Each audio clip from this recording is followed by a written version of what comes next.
这是点嘞，各位观众朋友，大家好，欢迎您收看藏人行政中央电视台本周西藏华语新闻节目，我是主持人卓玛。本期的主要新闻有：达赖喇嘛尊者致函悼念美国前国务卿马德琳·阿尔布莱特夫人逝世；司政边巴次仁主持教育及资讯委员会年度会议；第17届西藏人民议会第3次会议关注西藏环境恶化问题。美国国际开发署代表团访问达兰萨拉，藏人代表向已故的支持西藏人士表达敬意。驻日代表阿若亚博士会见中国持不同政见艺术家。驻台湾办事处在台湾国会举行新书发布会。联合国人权理事会第49届会议呼吁中国尊重西藏人权。纪录片《勿忘西藏》将在3月31号首映。下面请看详细内容。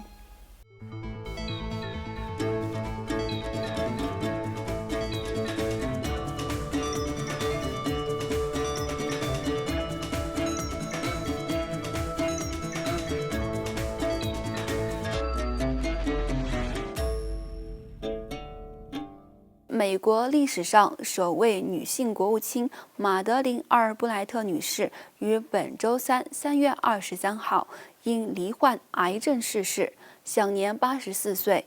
西藏精神领袖达赖喇嘛尊者与藏人行政中央领导人在闻悉噩耗后，相续致函逝者家属，表达悼念和慰问。尊者在致给逝者女儿爱丽丝·帕特森·阿尔布莱特女士的调研信中写道：“阿尔布莱特不仅是美国历史上第一位担任国务卿的女性，并且被前总统奥巴马授予总统自由勋章，表彰她杰出和卓越的服务。多年来，我有幸在美国多次见到她，还有一次在捷克首都与已故的前总统瓦茨拉夫·哈维尔一道会面。我相信，正是因为她的难民背景，使她对其他人的自由和扶持有着浓厚的兴趣和支持。”藏人行政中央司政边巴次仁和议长堪波索南丹培也在调研信中感谢逝者布莱特夫人长期以来对西藏自由事业的支持。逝者布莱特夫人是一位出生于捷克斯洛伐克的美国政治人物和外交官，美国第64位国务卿，也是美国历史上首位女性国务卿。她在担任美国国务卿期间，于1997年10月任命了首位西藏问题特别协调员。与此同时，藏人行政中央教育部第9次教育及资讯委员会年度会议于上周六3月19号在嘎夏秘书处召开。藏人行政中央司政边巴次仁、教育部部长塔兰卓玛和教育委员会主席格西拉多主持了当天的会议。藏人行政中央司政边巴次仁在会议上提出了将教育及资讯委员会转变为一个自治机构的构想，以及建立一个不受影响的教育系统的重要性。同时还指出中国的教育政策在西藏的负面影响。他还提出了提高藏人学生教育水平的策略，包括以动画为基础的学习模式和创造与外界的互动机会或平台的重要性。另外，第17届西藏人民议会第3次会议于本周一3月21号在印北达兰萨拉的议会大楼中开幕。与会议员们将在本次会议上审议和通过藏人行政中央各部门的2022年至2023年度的财政预算。在第一天的会议上，与会议员们对西藏环境问题提出的紧急决议进行了讨论。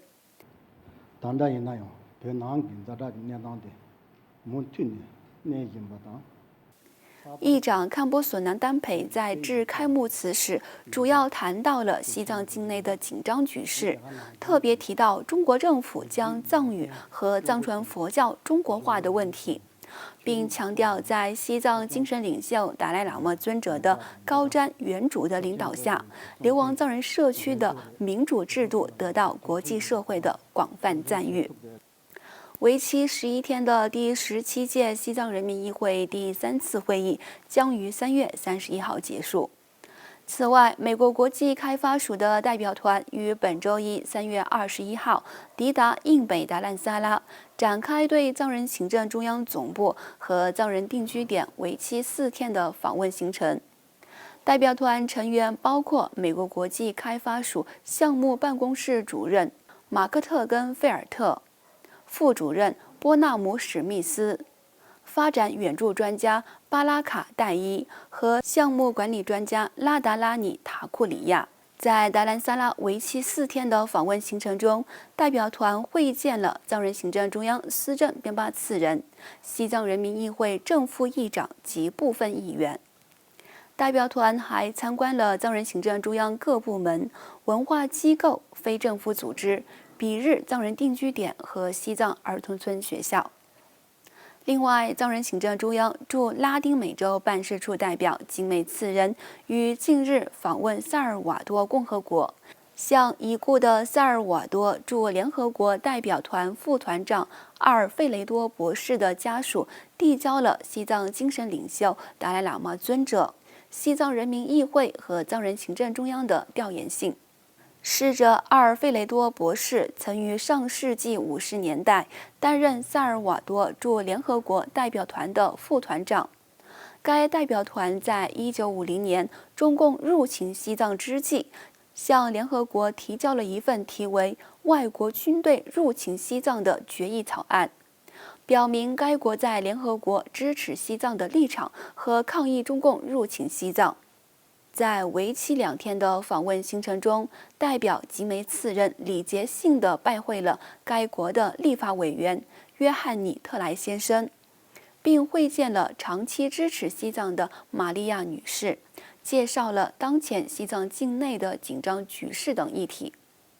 此外，藏人行政中央驻澳洲办事处代表伽马森格于本周一3月21号出席了在墨尔本圣帕特里克大教堂为已故的参议员金伯利金青女士举行的葬礼，并在葬礼上宣读了达赖喇嘛尊者的调研信。与此同时，藏人行政中央驻日本办事处代表草王加布阿若亚博士也于本周一访问日本东京的净莲寺，参观了中国持不同政见艺术家太勘大师的水墨画展览活动。当天的展览活动展出了太勘大师为中国、维吾尔、台湾、香港、西藏和蒙古等挑战中共政权，并在专制政权下牺牲的英雄而画作的86幅水墨画。代表草王加布阿若亚博士祝贺太勘大师举办展览活动，并感谢他为传播这些挑战中共政权者的信息而做出的努力和奉献。另外，藏人行政中央驻台湾办事处下属的雪域出版社与台湾立法院人权委员会、台湾国会西藏连线联合于3月10号西藏自由抗报63周年纪念日当天，在台湾立法院群贤楼举办西藏自古以来就不是中国的一部分简体版新书发布会。同时，立法院人权委员会、台湾国会西藏连线也首次共同发表立法院谴责中共践踏西藏人权的声明，为历史留下见证。包括台湾立法院人权委员会会长王定宇委员、台湾国会西藏连线会长及人权委员会副会长林长佐委员、人权委员会副会长王婉瑜委员、范云委员，以及台湾国会西藏连线的洪生汉委员，常年支持西藏议题的刘世芳委员，人权委员会秘书长吴尔开西等跨党派人士，以及台湾非政府团体的代表到场声援西藏，发表支持西藏的感言，彰显台湾珍视人权的价值。此外，多个联合国人权理事会成员国的代表于正在召开的第49届常会上敦促中国尊重西藏人民的基本权利。来自捷克、丹麦、法国、德国、荷兰、瑞典、瑞士和英国的代表在会议期间对西藏境内持续恶化的局势表达关注，并呼吁中国尊重西藏人民的基本权利。此外，美国、芬兰、澳大利亚、挪威、爱尔兰等国呼吁中共尊重其统治下各少数民族的权利。上述成员国还强调，联合国人权事务高级专员访问中国的主要协议必须包括有意义的和不受约束的进行访问。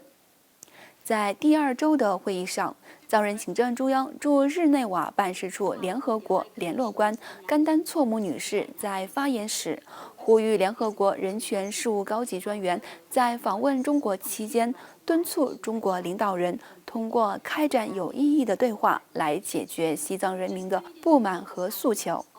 她还敦促联合国人权理事会向中国施压，促使高级专员在访问中国和其控制地区期间不受限制地进入西藏进行访问。请继续收看本期节目的最后一则消息。一部名为《勿忘西藏》有关达赖喇嘛的为数故事的长篇纪录片，即将于3月31号西藏精神领袖达赖喇嘛尊者流亡印度63周年之际，在美国800多家电影院首映。据了解，这部由英国独立电影制作公司慈悲电影的创始人和知名导演让·保罗·梅尔蒂内兹制作的纪录片，结合达赖喇嘛尊者的口述和当年护送尊者的印度居官哈尔曼德辛格的笔记，围绕达赖喇嘛尊者于1959年在中共非法占领西藏后被迫流亡印度的历史，向观众呈现一段发生在63年前崎岖转折的传奇流亡史。Fighting breaks out and forces the Dalai Lama to escape the invading Chinese. Exactly 10 o'clock, I left from Lublinga. I had a hunch that I'm going on an important mission. My job was to go and receive him, ensure his safety, and bring him back to the plains of India safely. Real danger is there. Danger on our life. This is the story of what happened, told through the first-hand accounts of the Dalai Lama and Harmandir Singh. This is the last photograph of the Dalai Lama taken in the Free Tibet. In order to practice love, you also need practice of tolerance. What we lack in this world is a little bit of compassion, a little bit of kindness. With the challenges we all collectively face today, young leaders are rising up with strength, courage, and conviction, making meaningful changes and impacting the world. Sisters and brothers, I really appreciate so many people. The Dalai Lama is calling for more young people everywhere to rise up and to lead a new generation and to create a compassionate worldwide revolution based on love. Anything that we do, particularly political moves, which affect so many lives, if it's not governed by some kind of an ethical value, then we have become like animals. “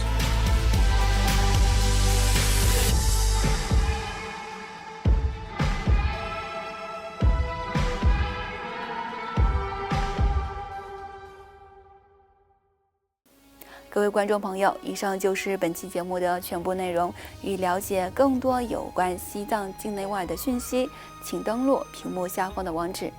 感谢您的收看，我们下期节目再会。